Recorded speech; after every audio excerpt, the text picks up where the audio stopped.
코로나19 사태 속에서도 K푸드는 수출 시장을 지켜낸 것으로 나타났습니다. 농림축산식품부는 코로나19의 확산으로 글로벌 시장에서 경기 침체 물류 차질이 이어지고 있지만 1월부터 4월까지의 우리나라 농식품 수출액은 23억 8천만 달러로 전년 동기 대비 3.8% 증가한 것으로 집계됐다고 밝혔습니다. 우리 농식품 수출 증가는 전통적인 수출 효자 품목인 김치와 라면이 주도한 것이죠. 해외 시장에서도 건강에 좋은 발효식품이라는 인식이 자리를 잡아가고 있는 김치의 경우 코로나19의 확산세 속에 면역력 향상에 좋은 식품이라는 인식까지 추가되면서 1월부터 4월까지의 수출액이 전년 대비 30.7% 증가한 4,510만 달러를 기록한 것입니다.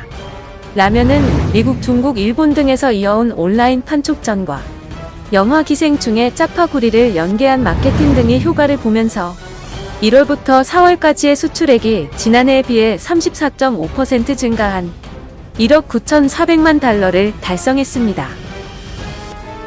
농식품부 관계자는 세계 각국에 내려진 이동 제한 조치의 영향으로 가정 내 소비가 늘어나면서 과자류 수수료의 수출도 증가했다면서 다만 해외의 외식업체에서 많이 소비하는 음료와 주류의 수출은 감소세를 기록했다고 설명했습니다. 폐렴을 일으키는 신종 코로나 바이러스 감염의 사망자 수가 2003년 사스 때보다 더 많아지면서 많은 국민들이 우려하고 있습니다. 비록 이 바이러스의 전염을 차단하기 위해 보건당국이 감염 의심자에 대한 적극적인 차단 및 소독과 같은 방역 활동에 필사적인 노력을 기울이고 있지만 전염병 확산에 대한 걱정은 날이 갈수록 커져만 가고 있습니다.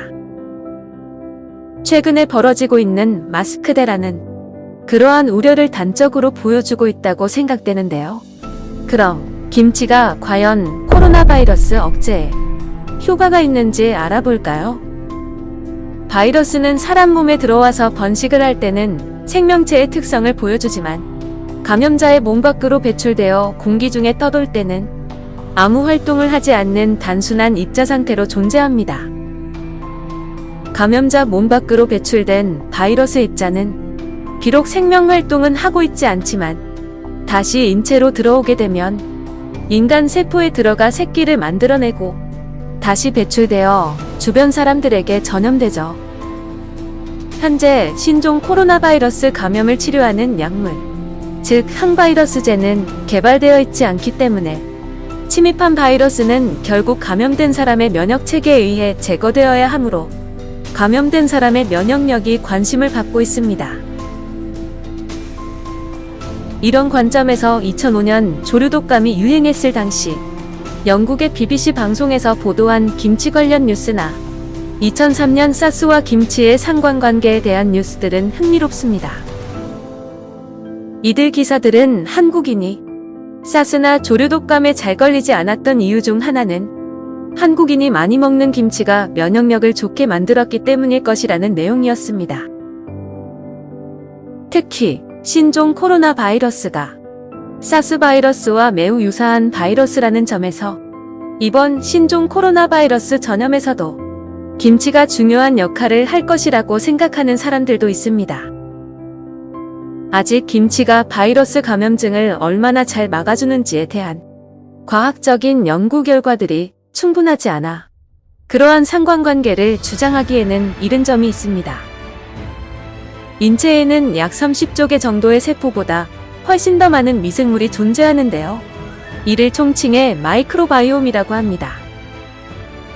자연스럽게 우리 몸은 이 많은 미생물과 상호작용을 하고 있으며 결과적으로 장 마이크로바이옴이 우리 몸의 건강이나 균형과 항상성 유지에 많은 영향을 미치고 있다는 것이 밝혀지고 있습니다. 예를 들어 장 마이크로바이옴에 유해한 병원균이 많이 있으면 우리 몸은 미생물로부터 공격을 받아 감염증이 생기게 되지만 유익한 미생물이 많으면 건강 상태가 양호할 것이라는 연구 결과들이 계속 발표되고 있습니다. 특히 장의 미생물들은 단순히 장 건강에만 영향을 미치는 게 아니라 심혈관계와 신경계 및 면역계 등에도 상당한 영향을 미치고 있는 것으로 조사되고 있습니다. 우리 몸의 면역계는 수많은 면역세포로 구성되어 있으며 이들 세포들은 수시로 우리 몸과 미생물을 모니터링함으로써 병원균과 같은 외부의 침입자를 제거하고 다양한 미생물로부터 건강에 유익한 정보들을 입수하고 있습니다. 특히 우리 몸의 면역세포들 중 70% 이상이 장 조직에 모여 있다는 점에서 면역계와 마이크로바이옴과의 상호작용은 더욱더 큰 주목을 받고 있습니다.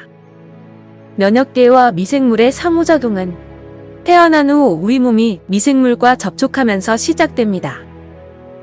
우리는 음식 등을 통해 다양한 미생물들을 받아들이게 되고 성장을 하면서 들어오는 미생물과의 상호작용을 거치면서 정상적인 장 마이크로바이옴을 형성하게 됩니다.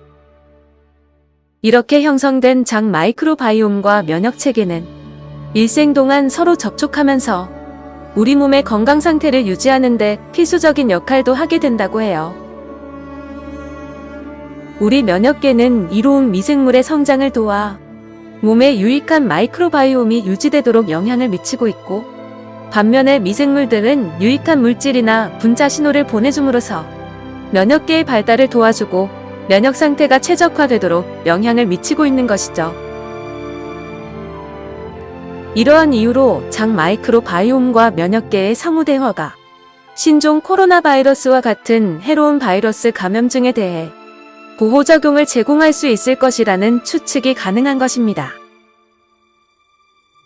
과거 사스나 조류독감이 유행했을 때 중국 사람에 비해서 한국 사람은 바이러스 질병에 잘 안 걸린다는 이야기가 나오게 된 배경에는 한국인이 김치를 많이 섭취하기 때문일 수 있다는 추정이 있었습니다. 김치는 유익한 세균이 많이 들어있는 한국의 대표적인 발효식품이고, 어떠한 세균이 우리 몸에 들어오느냐가 장 마이크로바이옴의 건강성을 결정하는 중요한 요소이므로 그러한 추측이 가능하죠. 그러나 그 당시에는 김치 유산균과 장관 면역의 상호관계에 대한 이해가 부족해 단순한 이야깃거리로 치부되었지만, 이후 많은 연구들이 그러한 추정이 사실일 수 있다는 것을 보여주고 있습니다. 최근에 이루어진 장에 서식하는 유산균과 같은 유익한 균과 이들의 생장을 도와주는 음식에 대한 연구 결과들 덕분에 장 마이크로바이옴과 면역 기능과의 관련성이 크게 주목받고 있습니다. 일반적으로 미생물은 음식을 통해 우리 몸에 들어오게 되고, 각 나라의 음식 문화의 차이에 따라 장에 서식하는 마이크로바이옴은 다를 수밖에 없으며 그와 관련된 면역력의 차이가 있을 수 있습니다. 특히 한국인은 다양한 종류의 발효식품을 섭취하고 있으며 발효식품 유익균의 증식을 도와주는 섬유질이 풍부한 생야채들을 많이 먹는 편이죠. 반면에 중국인들은 기름에 튀기거나 삶은 음식을 주로 섭취하기 때문에 중국인의 장 마이크로바이옴은 그 규모나 다양성이 한국인에 비하여 높지 않을 것이라 추정된다고 해요.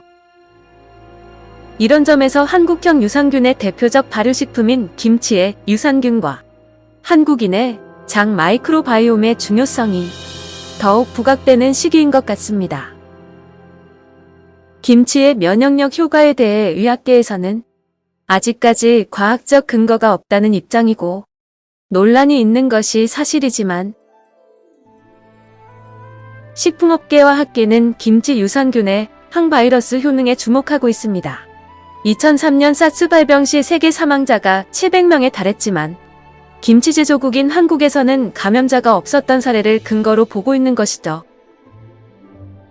아직 과학적으로 명확한 데이터가 나오지 않은 상태이기 때문에 효과가 있다 없다 단언할 수는 없지만, 김치는 발효식품이고 발효식품에 인체에 유익한 유산균이 있는 것도 사실이고, 유산균이 면역력 강화에 도움을 준다는 것도 사실이니 안 먹는 것보다 먹는 것이 면역력에 조금이라도 도움이 되는 것은 사실이 아닐까요? 여러 가지 음식을 골고루 섭취하는 식습관과 꾸준한 운동으로 신체를 단련한다면 자연스레 건강도 찾고 면역력을 올릴 수 있다고 생각합니다. 장관 면역으로 바이러스 감염을 이길 수 있다는 추측을 과학적으로 증명하려는 노력이 있으니 김치에서 얻은 한국형 유산균의 효력이 이번 신종 코로나 바이러스 사태에서 다시 한번 발휘되기를 기대해 보는 것도 나쁘지 않겠죠? 여러분의 생각은 어떠하세요? 좋아요와 구독은 영상 제작에 큰 힘이 되는 거 아시죠? 오늘 하루도 어제보다 더 행복한 하루 되세요. 시청해주셔서 진심으로 감사드려요.